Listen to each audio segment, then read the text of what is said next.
I know. Hey, good morning. Hello, everybody. Welcome to another edition. Welcome to another edition of Speakers Sitting in Chairs, Chatting on Air.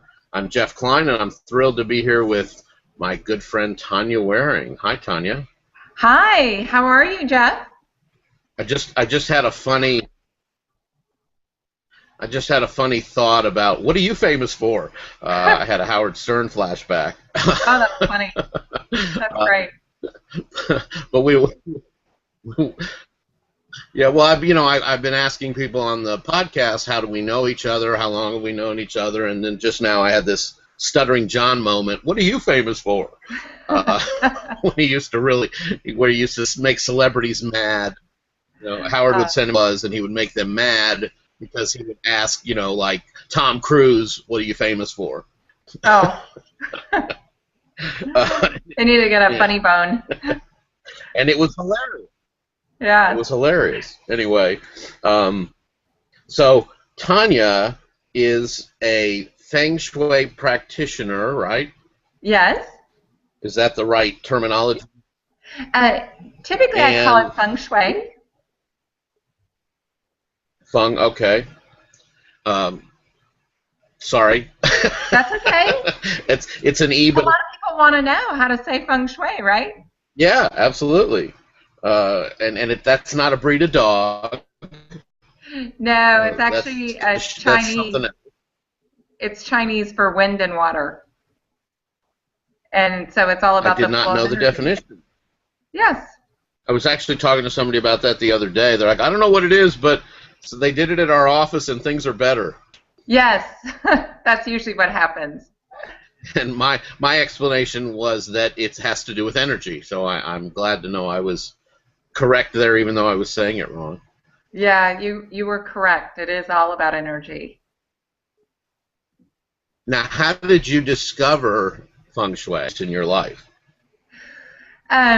Interestingly enough, when I became pregnant with my daughter, a lot of things opened up to me. And feng shui is one of those, I call it a spiritual practice, even though it is more physical. It's an art and science. And someone had mentioned to me that I should really look into feng shui, and I thought it was the most ridiculous thing I'd ever heard of, right? That you could actually move things around in your office or your home and things would get better, right? You'd have love, prosperity.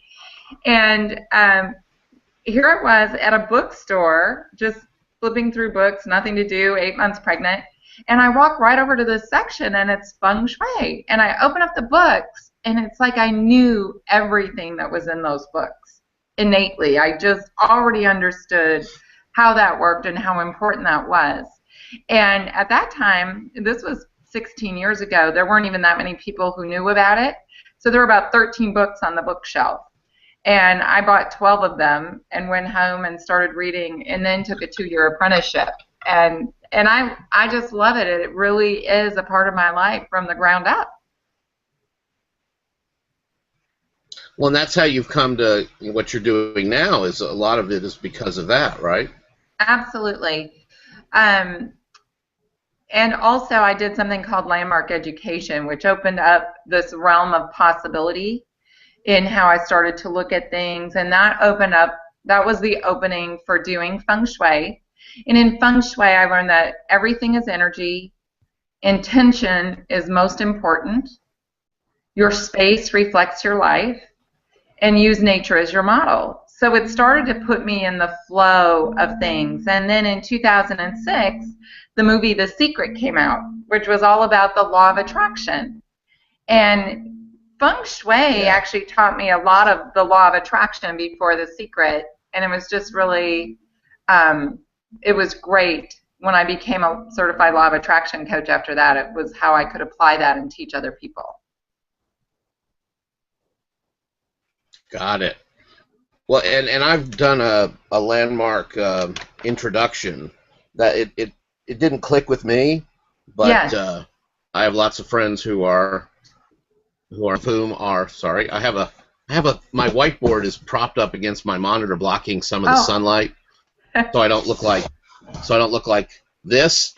Yes, I got it. Anyway, behind the scenes at Jeff's speaker sitting in chairs chatting on air. Anyway, um, I understand the value of it, and like I said, I have one of my coaches is an instructor now, I believe, in Landmark, Kendall Yes. Vernon, and I just never clicked with me. I know how many people it's helped, and Right. I know there's a lot of folks out there. There's a lot of poo-pooers out there too, but it is. I find that for some people, it's a great addition to what they're doing, like for you and for Kendall Lee, and for some other people, it becomes this that starts like getting in the way of other stuff. Is that? Yes. I think my commitment, I'll just speak to my commitment, has been to be a lifelong learner, to always be inquisitive, curious about life. What can I learn next? What's out there that maybe I've poo-pooed that really has an opportunity for me? Like landmark education, I poo-pooed it. Feng shui, I poo-pooed it. Law of attraction, I really wanted it. I wanted to understand it. And as long as we're open, and it doesn't mean we have to accept everything, because there's a lot of people who've told me to do things that it just doesn't resonate with me. And that's one of the things that I teach people is, one, joy is the highest vibration. So if there's something you want to learn or something that you desire in your life, move towards that. There is no right thing for everyone or a wrong thing for everyone. Oh, absolutely, yeah. You really have to look within and go, gosh, this message is not sitting well with me. That would be a good signal to take exit stage door left, right? And but if you really want that, but then you don't do it because you go, well, my mom told me not to do that, or my brother said not to do that, but in your heart you really want to figure that out, and you don't. Well, guilt is the lowest vibration next to depression. So it's a perfect example of where we make decisions in our lives for what we do, that if we really just do what we love and what that whisper is about. You and I had the pleasure of listening to Glenn Morshower. Yeah. And if you don't know him, look him up. You've seen him in movies. But he has an incredible speech about the whisper and really listening to that within yourself. And that's what we need to do to be on our right path, just to stay in that flow. Yeah, I agree completely. I mean, there's lots of things people drink the Kool-Aid about. Right. And it sounds like I'm putting people down when I say that, and I guess what I'm really getting at is about it's a holistic thing for me, where if one thing is your drink the Kool-Aid, as it were, then you're missing out on everything else. You can benefit from what you're, from feng shui. You can benefit from landmark. You can benefit. I benefited amazingly from CEO space. I benefited from a networking called team networking, but I never let those things block other things from coming into my life. Right. And I know that some people drink the Kool-Aid to the point that that's all they see is Kool-Aid. There's nothing other than that particular color of Kool-Aid. Yeah, that's what I'm getting at, is that and they do that. The only time they change is when they find something else to fully immerse themselves in. Right. Well, I had more than one person when I stopped participating at Landmark tell me, it's unfortunate that you're no longer participating here because what you've learned is so valuable and now you're basically wasting it. I'm thinking, part of the reason why I went to Landmark is I really wanted to be a mom. And here I was 30 years old and I wasn't a mother. And I wasn't married. And I was thinking, oh my gosh, is this going to happen for me? Because I had such a strong desire to be a mom. And when I got pregnant with my daughter and she was born, It was like, why do I want to spend so many hours a week participating in the seminars and things? And I have to say, landmark education was probably the #1 most valuable thing I've ever done in my life. The forum, the community building course that they have, the wisdom course. I mean, I did it all. I led programs. But why would I continue in that path when what I really wanted was a baby? And now I had this just gorgeous baby that I wanted to spend time with. Right. So we're always changing. We're always changing. And things that were right for us maybe on Sunday may be totally wrong for us on Wednesday. Absolutely. And as a human condition, if we could just recognize that and go, hey, you know what? I've changed since Sunday, and it's okay if I have a different philosophy or belief today. Well, and I'd be willing to bet that you use stuff you learned at Landmark every day, if not every day, every week. Always, yes. You're not gone. You haven't left. You're not losing out because you're not going to weekly meetings. Right, and I would say, Jeff, that even what I've learned, I've taught to my children, I use it in my business, I teach business owners, I'm teaching almost every time I interact with someone at some level. I'm that person who is always sharing, if people seem open to it, sharing what I can. And so there's no waste ever. Right. Well, and you know what's funny is the thought that, and something I learned at CEO Space, which is one of the best things I ever did for myself as a business owner, was that when you think of something, it's not just an accident. And this is about, Glenn talks about the whisper, it's kind of like that. But the first thing I thought of when you were talking about it's so sad that you're not using this anymore, or whatever. Yeah.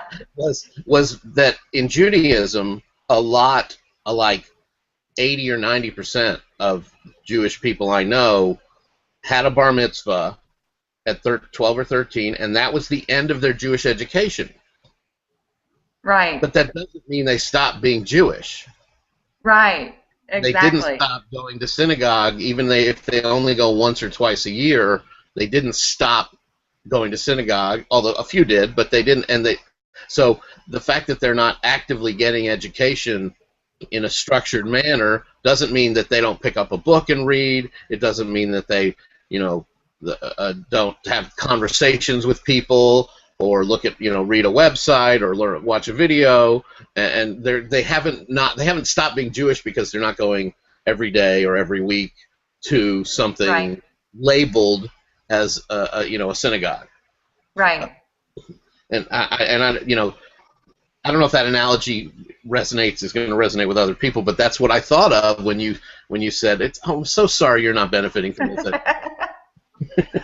And that person was such a well-meaning person. Oh, of course. He believes in it so much, and that's where he's chosen to participate. So, in life, I think, I'm just going to say this, I think if we had more compassion and kindness for where people are at, even if they say things that rub us the wrong way, and I really believe that people have my best interests in mind, even when it doesn't look like it at certain times, or at least I'm going to relate to them like they do. And I hope that my children give me that same kind of love and compassion. Well, teenagers, teenagers have that. Some of those plugs are missing for a couple of years when they're teenagers. Right. I've always joked because I'm the older brother of two sisters, that I'm an advocate of crate training for teenage girls. Oh, Jeff. You come home from school, you go in your crate, you come out for dinner. Jeff, cancel. It's a joke. That's pretty funny. It's a joke. Oh, I love it. That's funny. Tanya, though, the thing that goes with compassion is patience. Yes. Which is something we're not born with patience. And I think we may be born with compassion, but we're definitely not born with patience. Right. And we have to learn that. And the other one that I thought of when you were saying that is, there's been this thing going around Facebook lately. That says, if you could get rid of one thing in the world, what would it be? And people put things like hunger and war, and I put intolerance. Right. Because to me, that's the starting point for a lot of problems. Absolutely. And that goes along with compassion. I would agree, Jeff. I think in our intolerance, for some, it's expanding. I look at my children and I see their tolerance and embracing of different cultures with the online opportunities that we have, the internet, to really experience different people from different backgrounds. We have that like we've never had before. Yeah. But then we also live in this fast food society, which is like we have an intolerance for waiting, that patience that we're talking about, where we want a meal in 3 minutes. We want a movie right now. We want to have everything that our friend has, and life is really about a persistent, consistent action. Okay, say that again. Persistent and consistent action. Okay. Or business is, if you really want to create something or have something great, you have to learn the patience and the fortitude to take persistent, consistent action.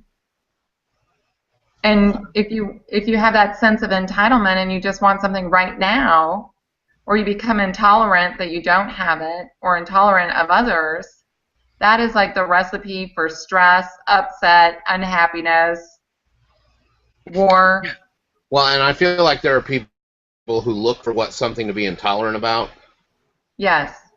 We just had a big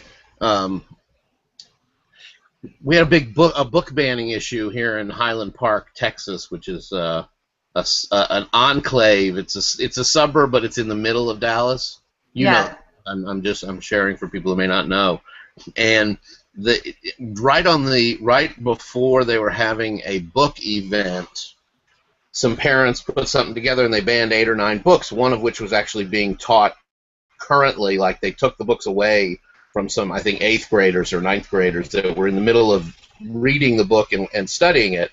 And they had this book event coming up, and the author of one of the books they banned was speaking at the event that the school district was hosting. It's like, whoa, Yeah. Talk about just instant irony and instant news. Yeah. And after they had the event, that person still came and spoke, and they left. And obviously there was a whole lot of discussion about it, and other parents showed up to say argue about the banned books. They took all the books off. They put the books back in the libraries like the next week. But it was just, book banning is something that pushes my buttons, and Right. for a lot of different reasons, not least of which the burning of books in Nazi Germany. But Right. but the just again looking for something to be intolerant about. Yeah. Oh my God, that Anne Frank talks about becoming going through puberty while Right. she's talking about hiding from the Nazis, so we can't have that book. Right. And so, but most of these were books I'd never heard of. They're relatively new, young fiction books, and Yes. I wasn't surprised. I was disappointed that it's still happening, and this case happened in one of the top school districts in the entire country. So Right. I think people are looking for stuff to be intolerant about, especially with Facebook. With Facebook, they're looking for stuff to be irate about. Well, everybody has a right to their opinion. Of course. And what I love about Facebook, and one of the things that I've really been mindful of is what I allow in my brain. From a TV, I pretty much do not watch TV. I know that what is happening right here is the most important thing I can do for myself. So I look at what am I reading? What am I feeding my brain, my mindset, and everything with? And so even when we look kind of at that book banning side, I am protective of my children in what they read and what they have. So I don't really know what happened there, but on Facebook, even people becoming irate or this, what I love is I can unfriend them. Sure. And I now have about 5,000 friends on Facebook who think like I do. It's positive, it's inspiring, it's uplifting. It's almost to the point where I go, I'm not unique. Everybody is like me. But I've attracted and allowed in all of those things that resonate with me. Now, some people go, that's not so smart because you don't really know what's going on in the real world. Well, but you can't miss news headlines if you're on Facebook at all. Right. But do any of us really know what's going on in the real world? Well, I mean, when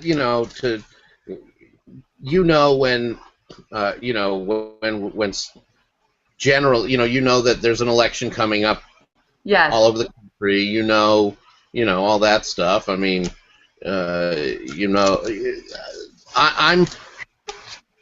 I'm on the side of more information is always good, but there's so much bad information out there, and I definitely understand protecting your kids.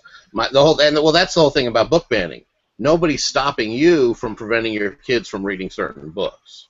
It's when you try to stop somebody else from stopping their kids from reading books that you cross the line. You know what? That's a great point, and I'm glad we got to that because I think some parents would have the view that I had, but how you distinguish that as, it's about you stopping other people from having that opportunity, and that's really what it's about. I have a lot of conversations with my kids that other parents don't. So I've had to preface it from a young age. Look, guys, these are the conversations that people have in their homes, right? And I'm going to continue having these level of conversations as long as you're mindful that not every home has these conversations, and parents want to have different conversations with their kids, and they have that right. So you don't have to go spread all of our conversations all over, right? Yeah, and it's be cautious about doing that. Well, and that's now we're back. When I was a kid, we didn't celebrate Christmas.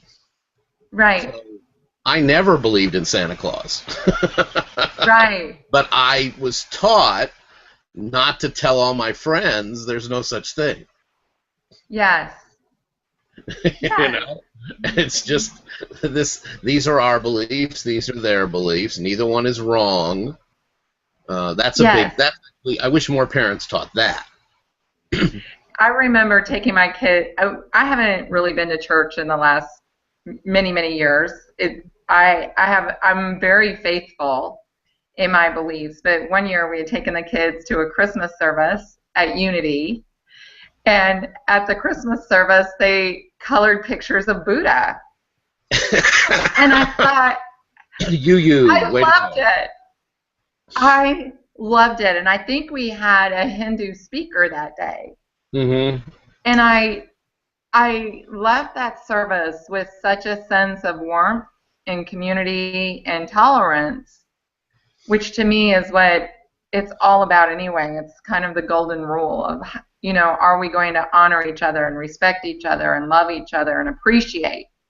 I'll tell you another story. I was flying back from Minneapolis one day, and I was late for my plane. I was running through the hallway, and I'm pretty mindful of my energy, and here I was the last person on the plane, and I was the crazy woman, right? And I hate that. Like, I just try and create calm around me, and I'm in a middle seat, and the man who stands up is so distinguished. He's probably the most distinguished person I've ever sat next to. Tall gentleman, fine suit. So you're sitting David Niven, yeah. Incredible presence.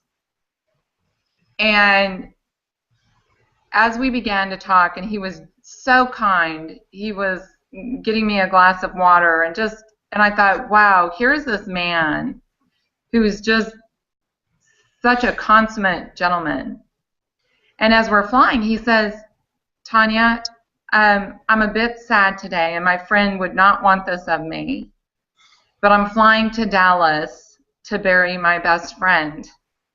And his best friend was none other than Zig Ziglar. Oh, my. This was Bernie. And I knew that Zig was a strong Christian.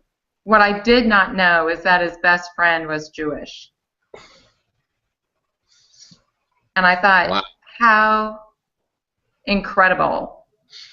And it really was one of the most memorable and rewarding interactions that I've had with someone. And he and I just had one of the best conversations I've ever had. You know, on the flight to Dallas. You're talking about Bernie Dorff? Bernie? Which Bernie are you talking about? Do you know their last names? I think it began with an L. Oh, no, I don't know. I don't. His son David. I had his name. I don't remember off the top of my head, but he's written about it in several of Zig's books. Okay. Wow. Yeah. Yeah, and there's the ultimate in tolerance and acceptance and all that other stuff that we've been talking about. So that's good. I mean, and you'll remember that plane ride forever. Absolutely. Absolutely. So is there anything else that we want to talk about today? Any other burning subjects that you... We could gush on our friends that we spent the weekend with at Robert Parkerson's event. That people know about about those amazing people. That was amazing. And Jeff, I saw a new side of you that I haven't seen before. Now, I want to talk a little bit about our relationship. I went to a women's conference, and I've been hearing about Speakers Co-op, and so I had been wanting to join, and you were one of the first people I saw at the table. Yeah. And I was like, I'm in. Just tell me where to sign up, how much to pay. And to me, it was just a no-brainer. And it has been a no-brainer, even in my participation there. It's one of the best networking groups. But really about who you are, I've lived in Dallas less than 3 years, and you are one of the most helpful, truly my best interest in mind kind of people. Wow, thank you for that. And I just really, really appreciate it. And I think if people really knew what you're trying to do for them in their business, it would be a no-brainer. And in the connections you have, and that you're a national speaker, that you are out doing that yourself, and how often you've spoken. I didn't know. And you gave the best networking presentation that I've ever heard. I've been in networking for probably 20 years. Wow. Yeah, 20 years I've been in networking. And how you told me to present my 30-second was really the best I'd ever heard.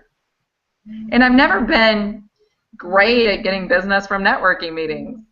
I'm great at building relationships, and I end up doing business. But what you taught was phenomenal. So thank you for that, and that was at Robert Parkerson. You're welcome. Wow. Okay. So one thing I've had to learn, Tonja, is how to accept praise. Yeah. We all need to learn that, don't we? Yeah, I used to say no problem instead of you're welcome. Okay. And I don't anymore. I mean, I say you're welcome now. I say thank you. Instead, I used to say no problem instead of either thank you or you're welcome. And it's just, thank you is the powerful words, and the other was pushing it off as belittling what was coming in and going out. So right. That was big for me, making that change. I do want to, when you have a group like Speaker Co-op and you build this community and it evolves over time, I want to make sure folks understand that Speaker Co-op started as a networking group, definitely, and what we've evolved into is an education and exposure group networking happens. Just like when you go Right. to Rotary, networking happens, but networking's not in Rotary's mission statement. So I only point that out because there are people out there who don't want to go to another, air quote, another networking group, and I want to make Yes. sure people understand that what we do there is we educate people about speaking for their businesses, and we give them opportunities to get in front of other people so that they can get more exposure speaking for their businesses. So, I mean, I want Yes. to thank you for all the kind words, but I want to make sure I have the right definition out there. Absolutely. Absolutely. I know you get that. And yeah, it was just a phenomenal weekend. It was actually a Friday, Saturday, Sunday. I was able to be there on Saturday and Sunday. And speakers, Gary Barnes is a top boot camp speaker and someone that I've taken on as a coach, because when I started to look at what was happening in my business, it just wasn't as effective as I knew it could be. And the thing that I looked at is I have not been in a coaching relationship for over a year. Oh, I'm glad you found somebody that you want to work with, because Yeah. that's actually something I don't want to say require, but when I talk to somebody about hiring a coach, I remind them that you want to hire a coach that believes in coaching. Yes. And if they don't have a coach, I recommend you find somebody else who does. Right. I And mean, I have that same philosophy. Yeah, I know you do. Psychiatrists have to go to a psychiatrist, and social workers have to see a social worker. I mean, coaches who don't hire a coach for whatever reason, to me, put out to the world that they don't believe in what they're doing. Right. And I know your year off had nothing to do with not trusting coaching. You've had a lot going on this last year. I've had a lot going on, and I've had, like I said, I'm a lifelong learner, so I'm always in some kind of program or reading or really pulling myself forward. But I think it was good that I had that year off, in that it reminded me how important it is to have a coach. And when you look at me, Jeff, I'm a solo mom. I've got 3 teenagers, and I'm in business, and I'm typically the leader wherever I am. I don't have a partner at home that I'm talking to, bouncing ideas off of. Yeah. So in my world, if anybody needs a coach, it's me. Well, and I first got into coaching for the accountability piece. Yeah. Because things for other people, I've had to learn how to do things for myself. Yes. And you notice that language. See, when I started coaching, I would say I sucked at doing things for myself, but I don't talk like that anymore. Good. And how we talk to ourselves is really important. I know. Well, I know that's hot with you, and that's why I wanted to show that to everybody else. Well, let's quickly just give some of the names of folks we saw this weekend, and then I want to ask you about what you're consuming. Gary was phenomenal. I had never encountered Gary before, and I was thrilled to share the platform with him and learn from him. Tim Gillette is my coach, so I know. Tim is awesome. Yeah, I mean, and his boot camp is coming up. He's got boot camps twice a year. Robert Parkerson is going to have boot camps twice a year. So want to make sure folks look that up, because we post the links about what we talk about on the Jeff Klein speaker page at Facebook, so you can find links to the people we're referring, as well as links to things like the UU Church. J. Lauren Norris was the pitch hitter this weekend, because somebody was sick and wasn't able to come speak, and he was there helping his son set up for doing all the video and the audio. And because Lauren is a pro, he was in his business clothes, even though he was helping his son set up speakers and cameras. And when he overheard that Robert had a 2-hour gap to fill, he volunteered, and Robert was lucky to have him, because Lauren really, there's a lot of people who give good information, but there's not a lot of people who inspire every time they open their mouths. He is a And consummate professional, yeah, Lauren. Just his delivery and, as you say, inspired, and the yeah. wealth of information, just a great presence. Really enjoyed listening to him. Yeah, one thing I've learned about this boot camp format is people teach stuff that isn't their content. In other words, we learned from CJ Ortiz, who's the metal motivator, Yes. motivating people from a heavy metal perspective with a God perspective in there too. Yes. He didn't teach us about metal motivation.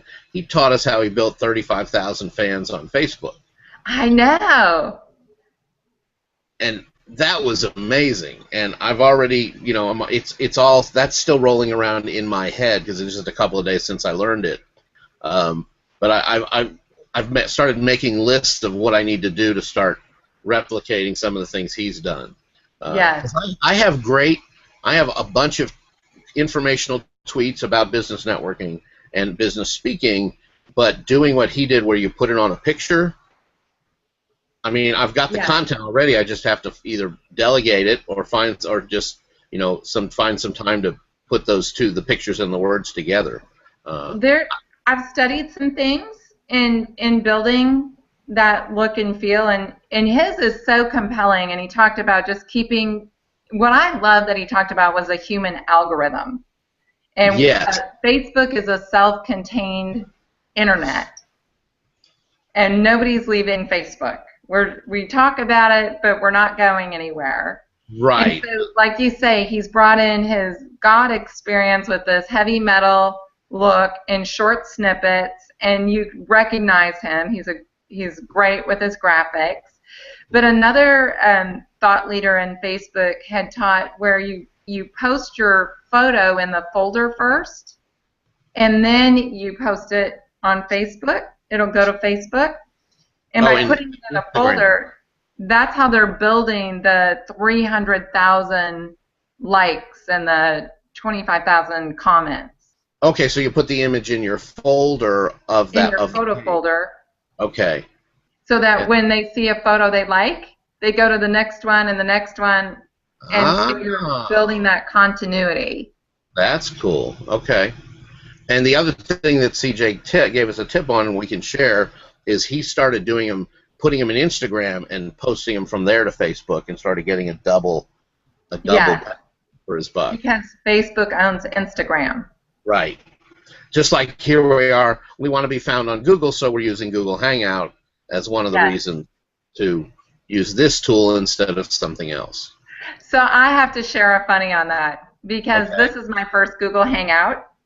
And Jeff is such a great teacher. He's like, Tonja, he told me how to set up my bottom third of Tonja Waring with my website. And my name is spelled weird. It's TonjaWaring, and it's TonjaWaring.com. But he showed me how to open the toolbox, get that nice little thing at the bottom like he has. And I thought I was just closing a window. But when I closed it, I took my bottom third off right before we went live. And I was going to mention, one of the things you want to do is hang out with Jeff, because he'll teach you how to do these things that are going to grow your business. And going to these types of boot camps and seminars and meeting with other people who are doing what you want to do, it's just so invaluable. It teaches you to work smarter, right? Thank you. I want to mention... me, I messed it up, but he had taught me how to do that. I want to mention Mike Fritz quickly, just so, one of the things that Robert did that not everybody does is he brought in a charity component to his weekend, and Mike taught us not just about his really great charity, not One More Child. Oh gosh. We're gonna botch it, but I'll link to Mike, and then you can find him. But it's about feeding children around the world. But he talked about the fact that successful people are giving back. And Yeah. plugging a charity component into your business, it's easy, it's a no-brainer, and you help make the world a better place, and you also sleep better. You feel better because you've given back. So, check out Mike. And I want to ask Tonja, have you discovered any new podcasts, any new books? I'm a reader. Like, I like the book. There's a couple things that I do. I watch Oprah, OWN, her television station. In fact, I make sure in any TV package that I have that. And there's a couple things that I really love from that. Masterclass, where you get to watch people at the top of their field share what it is, like how they came from nothing to where they are and their philosophy behind it. I also like Super Soul Sunday. So on the last Super Soul Sunday that I watched was Paulo Coelho. I know I'm watching that. Who wrote The Alchemist. And people had been teaching me about the book The Alchemist, and it's the 25th year edition. So I recently read that. There's a woman named Pam Grout. She has E squared, which are 9 different little experiments you can do to realize that everything is energy and that you can make things happen through your mindset and the law of attraction. She's recently come out with E cubed, and I have not read that book, but that's one that I'm looking forward to. Cool. I discovered a new podcast, and people who listen to the podcast, watch the podcast, know I'm a big fan of the Gist podcast with Mike Pesca. It's 30 minutes every day, and I usually listen the next day because he puts it out after around 5:30 or 6. You could actually get some news that way, Tonja, in an entertaining way, because he talks about he basically talks about 2 topics and then does an editorial that he calls the spiel. But I've discovered several cool podcasts through him. He had a guest on, a guy named Alex Blumberg, who used to work at This American Life, and Alex he's looking to start a new business of having a podcast network. Well, he went out to raise money, and he started a podcast called Startup. And the first episode was him doing a terrible pitch to an angel investor he had met when he was working on another show. Okay. Because he'd interviewed him before the guy took his call, and then so he gave a terrible pitch, and then the guy taught him how to do a better pitch, and then in the second episode he goes out and pitches to the guy's partner. So I've only heard the first 2 so far, but it's called Startup, and it's very entertaining, and it's very applicable to business, whether you're looking to raise capital or you're just in sales, because what we talk about is really cool. So I'll post the links to those on the page as well. We didn't forget any of the keynote speakers at the weekend that we're going to get in trouble for, did we? Well, we're going to get in trouble because we forgot them. Well, Laurel Rolls, she wasn't a keynote speaker, but she is a NLP expert, neuro-linguistic programming. She had a good share, absolutely. So, and her message really was from the inside out, basically. You need to work on the inside to have things happen on the outside, and how important messaging is. Yeah, that was good stuff. Definitely. Well, Tonja, thank you for joining me on the chat show. Speakers sitting in chairs chatting on air.